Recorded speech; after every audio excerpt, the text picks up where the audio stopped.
what struck me the most is that now who are repeating these words, invasion, criminals, are many Latinos themselves, right? Are many Latinos that went through the awful massacre in the El Paso shooting themselves, right? I think we talk about this constantly, Alicia, right? What is driving this rightward shift among Latinos? And there's many different elements that are driving that. But I think what's important to understand and what we're trying to show with this story is that the ugliest and the darkest and the most dangerous part of that shift to the right is inspired by this great replacement theory, right? What we found is that some of the most anti-immigrant voices that are out there right now, I'm talking to you from the Rio Grande Valley, right? Some of the most anti-immigrant voices right now are coming from immigrants themselves. Some of the things that I heard from many Latinos in El Paso was saying that migrants were bringing the monkeypox and COVID, right?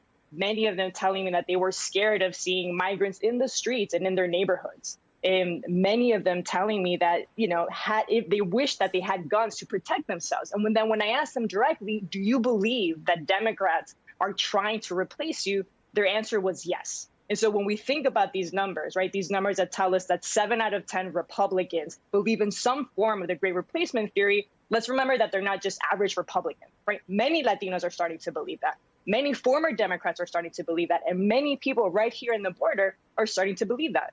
Pau, I want to play some sound from your piece where you speak with a woman from Mexico who was at the El Paso Walmart during the shooting 3 years ago. She was with her son, and she's been in the process of seeking political asylum for 7 years. Take a listen.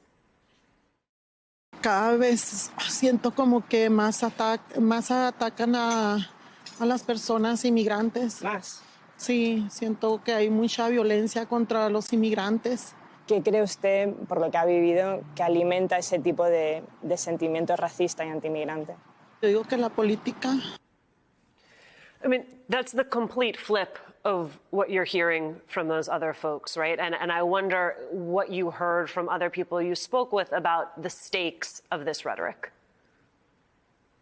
The stakes are that it kills. No, the stakes is that someone like her could have died because of those words. The stakes is that now her own neighbors, people that also shop in that same Walmart, people that look exactly like her, leaders that want to represent people like her, are also using those words. And so the stakes is that these words kill. No, these words lead to this idea that, this country is invaded by Latinos.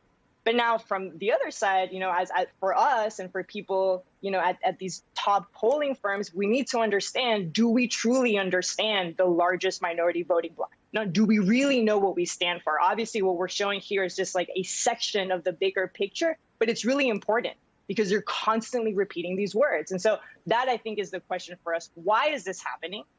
And then do we truly understand this vote? And then once again, to remind everyone, Latinos and immigrants are not criminals. According to Texas Department of Public Safety, the data that lives in this state, the data here tells you that undocumented immigrants are less likely to commit crimes than native-born Americans. Now, that is the message that everyone should be putting out there.